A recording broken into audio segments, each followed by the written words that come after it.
चलो बच्चों, अब हम कक्षा 9वीं का अध्याय 14वां प्राकृतिक संपदा के बारे में पढ़ेंगे। तो प्राकृतिक के द्वारा हमें कौन कौन सी संपत्तियाँ मिलती है, उसका किस प्रकार से उपयोग करना है, उसके बारे में हमको क्या पढ़ना है। ठीक है, तो आगे देखते हैं। हम लोग स्टार्ट करेंगे कि हम जानते हैं कि हमारी प्रकृति के एक ऐसा ग्रह है जहाँ जीवन विद्यमान है और प्रकृति पर जीवन के बहुत सारे कारकों पर निर्भर करता है।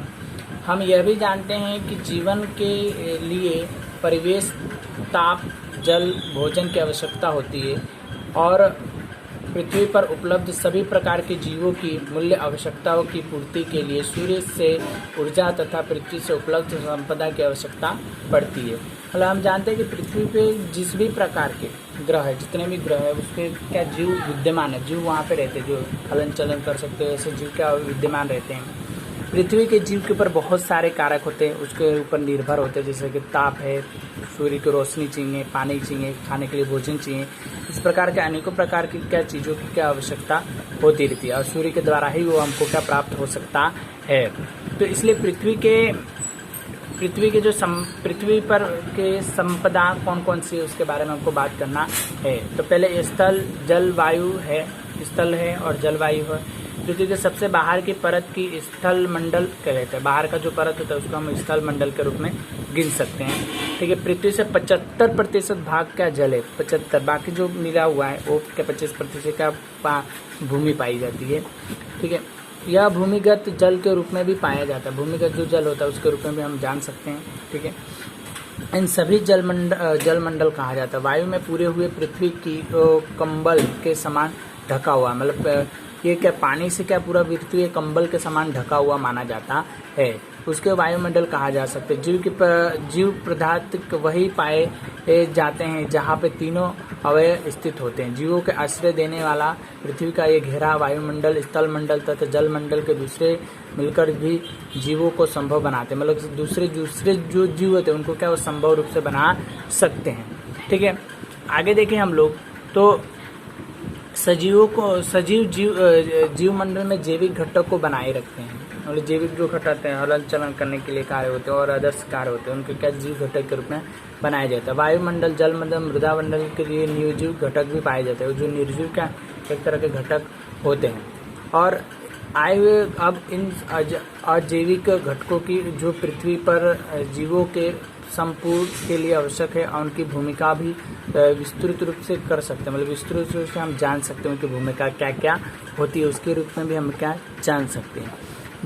जीवों की श्वास और वायु, जीव जो श्वास ले से ऑक्सीजन लेते हैं या कार्बन डाइऑक्साइड छोड़ते हैं, उसके लिए क्या जीव जो होते हैं उसकी ज़रूरत होती है। तो हमने पहले अध्याय में वायु के घटकों के विषय में पढ़ चुके हैं और यह बहुत से गैसें जैसे कि नाइट्रोजन, ऑक्सीजन, उसके लिए कार्बन डाइऑक्साइड, जल वाष्प का मिश्रण होता है। यहाँ पे जानना जरूरी है कि पृथ्वी पर जीवन के वायु के घटकों का परिणाम है। जीवन वायु के जो घटक होते हैं उसके परिणाम देखने को मिल रहे हैं। शुक्र तथा मंगल के जैसे ग्रहों के जहाँ कोई जीवन नहीं है वहाँ वायुमंडल का मुख्य घटक कार्बन डाइऑक्साइड पाया जाता है। वास्तव में शुक्र तथा मंगल के ग्रहों के वायुमंडल में 95 से 97% तक कार्बन डाइऑक्साइड पाए जाते हैं। इसके जो ऑक्साइड होते हैं उसके कैंपो उतने ही पाए जाते हैं। यूकेरियोटी कोशिकाओं और बहुत से पैकोरिटी कोशिकाओं को ग्लूकोज के अणुओं को तोड़ने तथा उसके ऊर्जा प्राप्त करने के लिए ऑक्सीजन की आवश्यकता होती है। उसके लिए ऑक्सीजन की हम आवश्यकताओं को पूरी कर सकते हैं। जैसे हम देखें तो किसी भी हम अध्याय में 5 में पढ़ चुके हैं कि इसके परिणाम स्वरूप कार्बन डाइऑक्साइड उत्पन्न होती है और दूसरी प्रक्रिया जिसके परिणामों पर ऑक्सीजन की खपत होती है और कार्बन डाइऑक्साइड उत्पादन को दहन की क्रिया और उसके केवल मनुष्य एवं क्रियाकलापों में नहीं हो जो प्रकृति के प्राप्त करने ईंधन को जलाते हैं। मतलब ईंधन क्या होता है उसके लिए क्या प्राप्त की जाता है, मतलब जो चीज़ वस्तु होती है उसके लिए क्या अध्ययन रूप से क्या जला करके और उसका उपयोग करते हैं। बल्कि जंगलों के लगी आग भी आती है और जंगलों में कभी कभार क्या आग भी लग जाती है। इसके अतिरिक्त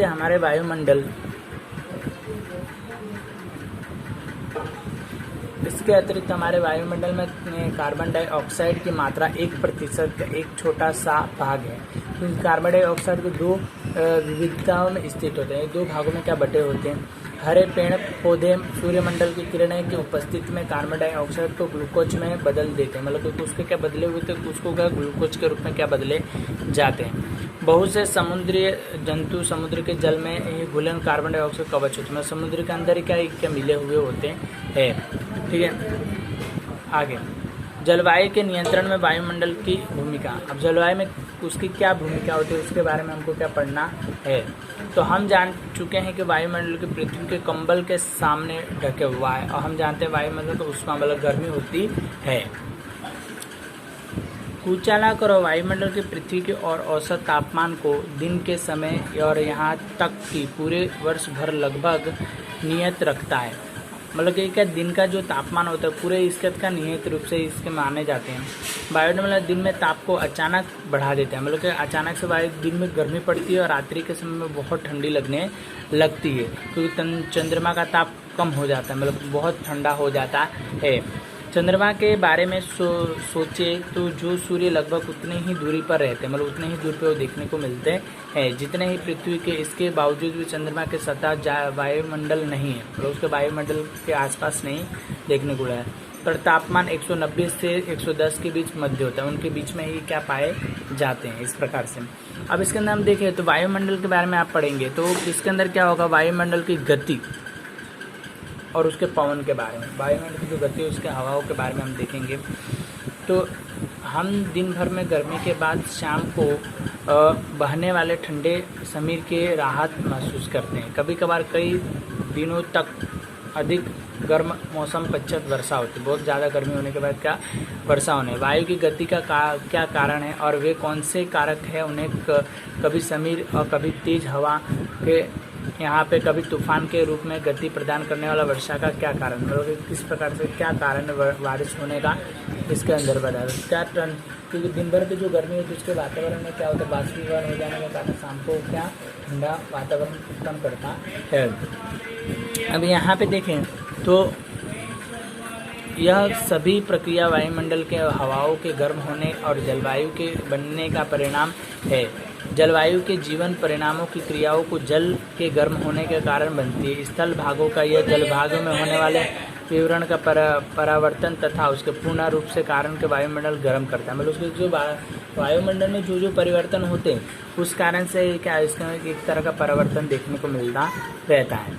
ठीक है, आगे देखिए इसके अंदर तो गर्म होने वाले वायुमंडल संवहन धाराएं उत्पन्न होती है। संवहन के धारकों की प्रकृति जानने के लिए आए हुए निम्नलिखित क्रिया है। इसमें कौन कौन सी क्रिया है उसके बारे में हम जान सकते हैं। ठीक है, इस प्रकार से क्या क्रियाकलाप करेंगे। क्रियाकलाप में आप देखेंगे तो आपको पता है कि एक मोमबत्ती को जोड़े मुंह वाले बोतल में यहाँ बीकर में रखें और उससे जलाएं। अगरबत्ती को जलाएं और उसके बोतल में मुंह के समीप ले जाएं। उसके बोतल में क्या करेंगे, मुंह के समीप ले जाएंगे। जब अगरबत्ती को मुंह के किनारे पर ले जाएंगे तब वह अवलोकन में धुआं किस ओर जाता है उसके बारे में हमको देखना है। ठीक है, आज जब अगरबत्ती की मोमबत्ती को थोड़े दूर पर रखा जाता है तब धुआं किस तरफ और जाएगा, और उसके लिए क्या मोमबत्ती को रखा जाएगा तो धुएं किस और जाएगा। इसके अंदर अगर देखते हैं तो आपको डायरेक्ट में क्रियाकलाप में इस तरह का आपको समझाओ तो इसके अंदर आपको क्रियाकलाप में देखने को मिलेगा कि इस तरह का आपको विक कर लेना। उसके अंदर क्या आपको मोमबत्ती को टिकाए रखना है। फिर इसकी आग जब ऊपर जाएगी तो क्या ऊपर एक अगरबत्ती रखनी है। अगरबत्ती रखेंगे तो इसकी गर्म हवा के कारण अगरबत्ती क्या वायु में क्या जलने लगेगा, धुआं क्या ऊपर की ओर क्या जाने लगेगा। ठीक है, और उसमें कोई भी प्रकार की शीतलता प्रदान नहीं होती है। इस प्रकार से क्या ये देखे जाते हैं।